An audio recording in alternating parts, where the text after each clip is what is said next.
Welcome to the deep dive. Okay, let's just put aside the usual noise for a moment, the markets, the politics. Let's talk about something, well, huge. Maybe the biggest decision you ever make.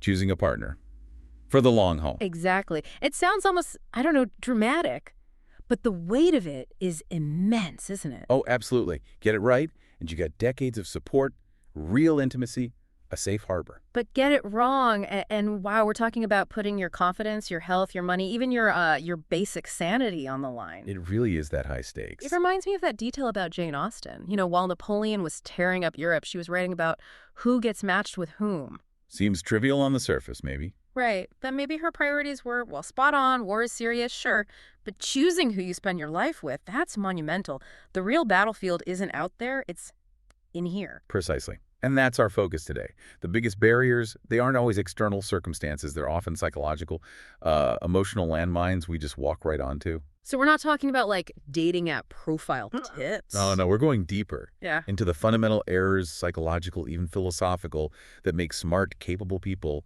choose partners who, frankly, make them miserable. Okay. The mission here is to give you, our listeners, some insight, a kind of map to the traps of the human heart so you can maybe avoid falling into them. Stop looking for the perfect person and start understanding the real mistakes we make. All right, let's dive in. Where do we start? What's the first major mistake? It starts with something pretty fundamental, the terror of loneliness. Ah, yes, that dread, that feeling when you're single, the sheer exhaustion of dating sometimes. Exactly. And that dread, that fear, it makes us vulnerable. Fatally vulnerable, you could say. How so? Because it leads us to become, and this is a great phrase, fatefully generous towards partners who are just okay. Mediocre, even. We just want someone there to fill the space. Right. We cling to presence over quality. But here's the kicker, the real irony. What's that? Those relationships, the ones born out of fear, they often make us feel profoundly more lonely, more isolated and miserable than if we just stayed single. Wow. That's counterintuitive. It is. We trade future potential happiness for just, immediate relief from that dread. Yeah. So the key insight, it's actually pretty simple, but hard to practice. Which is? The best guarantee of finding happy love is being okay on your own. Truly having the capacity to enjoy, or at least endure, your own company. If you're whole by yourself. You won't settle for being half miserable with someone else. It raises your standards, naturally. Okay, that makes sense. A solid baseline.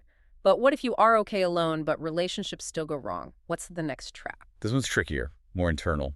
It's what we could call a hatred of love. A hatred of love. That sounds extreme. People want love, don't they? Consciously, yes. Yeah. But unconsciously. Yeah. For some people, especially those with difficult childhoods, intimacy itself got tangled up with pain. Closeness meant suffering. Love feels dangerous. Exactly. Affection feels threatening. So when someone genuinely kind and loving comes along, someone who sees good things in you. Things you maybe don't see yourself. Precisely. Instead of feeling good, you feel suspicious. You think they must be deluded, or what's their angle? You can't actually tolerate happy love, even if you crave it. So you push it away. You push it away. Mhm. Often you'll subconsciously choose someone who is maybe a bit distant or critical because that feels, well, familiar, safer in a twisted way. Wow. That's deep self-sabotage. Realizing your own history might be the biggest block. It often is. Okay, moving from those deep psychological patterns, let's talk about more cognitive errors, like mistakes in thinking. Mistake number 3, the sunk cost fallacy. Ah, the classic. Straight out of bad business decisions applied to the heart. We stay because we've already put in so much time, right? Yeah. 3 months, 5 years, 20 years. Exactly. We fixate on the past investment, the time, the effort, the shared memories, the hope we poured in. And we think, I can't just throw that away. But that's the fallacy, that past time. It's gone. It's sunk. It's not coming back. And it shouldn't dictate your future happiness. So the logic is, a potentially shorter, happier future is always better than sticking with a long, miserable past. Always. But emotionally, that's incredibly hard, especially if you've invested years. How do you get past that feeling? Well, one rather blunt piece of advice is to accept a hard truth. People do sometimes change, yes, but they almost never seem to change just because you politely ask them to. So staying based purely on the hope that they'll change, if you just ask nicely. It's often a recipe for more wasted time. You have to weigh the present reality against that hope. More in the sunk cost, maybe, but don't let it trap you. Okay, so if sunk cost is about clinging to the past, the next mistake is about being paralyzed by the future. Perfectionism. The hunt for the one. Yes, the myth of the right person. Given the high stakes we talked about, it's understandable why people aim for perfect. But it's a paradox. Your chances of actually finding lasting happiness go up significantly the moment you accept that perfection is impossible. How does that work? Because if you hold out for someone flawless, a perfect match on every conceivable level, you'll be waiting forever. They don't exist. So what's the alternative? Just settle? Not settle in a negative way, but make a core concession. Accept that you will inevitably marry or partner with someone who is slightly the wrong person Slightly wrong. in some ways, because there's no such thing as the fully right person. Everyone has flaws, quirks, areas where you won't perfectly align. The happiest, most contented long-term relationships aren't built on finding perfection. They're built on. They rest on a foundation of, and I love this description, consoling, forgiving, gentle, laughter-filled pessimism. Gentle, laughter-filled pessimism. I like that too. It sounds realistic Yeah. and kind. It shifts the goal away from finding a fantasy towards building something real with an imperfect but hopefully manageable human being. Okay, so if we're aiming for that forgiving pessimism, we need a partner who can actually handle feedback, who doesn't just explode or shut down when things get real. Which brings us to mistake number 5, the tragedies of defensiveness. Defensiveness?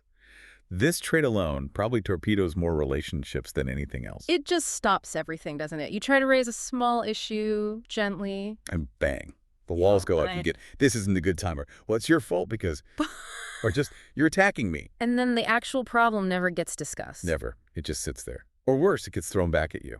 It often comes from deep insecurity, maybe from childhood. But the effect in the relationship is devastating. Problems just pile up. There's no release valve. None. Which is why it feels like such a miracle, a truly blessed day, when you find someone who can actually hear a critique without crumbling. Someone who can say those magical words. Huh, how interesting. I hear what you're saying. You might have a point there. Let me think about that. that ability to just pause, reflect, take ownership. It's gold. Absolute relationship gold. It's the antidote to resentment and decay. And without it, that decay sets in. Which leads right into mistake number 6, underestimating the cumulative impact of character flaws. Yeah, this is where we dismiss things early on. Oh, it's just a small tendency to be critical, or they're just a little bit flaky sometimes. We minimize it Yeah. because maybe the good parts seem so good. Exactly. We use the word small way too loosely when we're talking about something we might have to live with for decades. There was a metaphor for this. A really vivid one. Think of a pebble in your shoe. A single pebble is tiny, right? Insignificant. Sure. But if you have to run a marathon with that pebble in your shoe, after just a mile or two, your foot is going to be raw. Bleeding, probably. Ouch. Small flaws, repeated day after day, year after year, in the marathon of a relationship. They don't stay small. They compound. They cause major agony over time. So we need to be more realistic about what small really means in the long run. Definitely. Which then raises the question, what is an acceptable level of annoyance? What flaws are pebble-sized and which are boulders? And that brings us to mistake number 7, muddled assumptions of better alternatives. Right. We look at our current partner with their known annoying flaws And we compare them to some idealized fantasy out there, the perfect stranger we haven't met yet, or we think, surely most people aren't this irritating. But that's not realistic, is it? Not at all. The key thing to grasp is that we're always choosing from a pool of, well, let's just say, imperfect humans.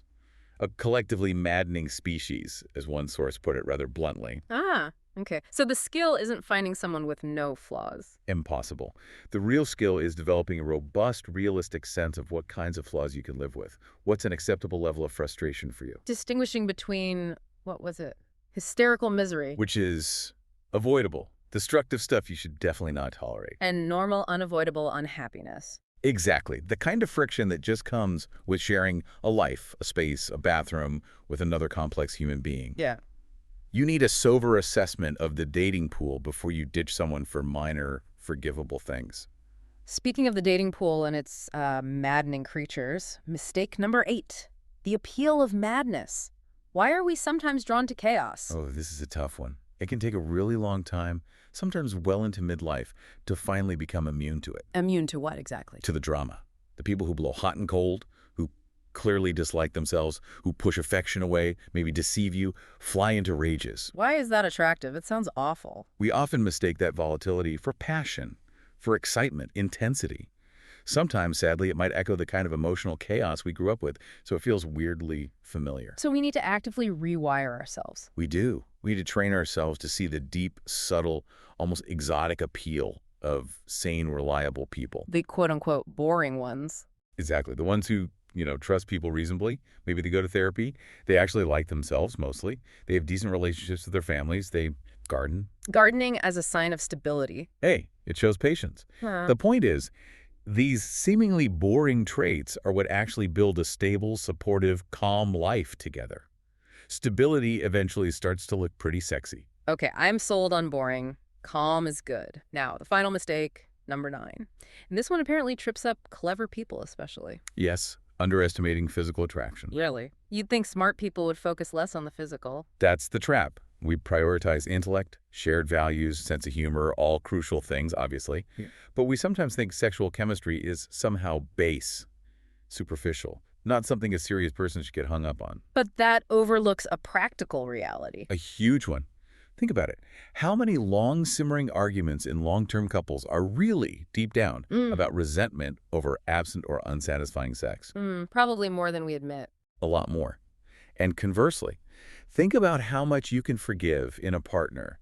A stressful week at work, leaving socks on the floor, whatever, after you've had a really connecting, satisfying 20 minutes together.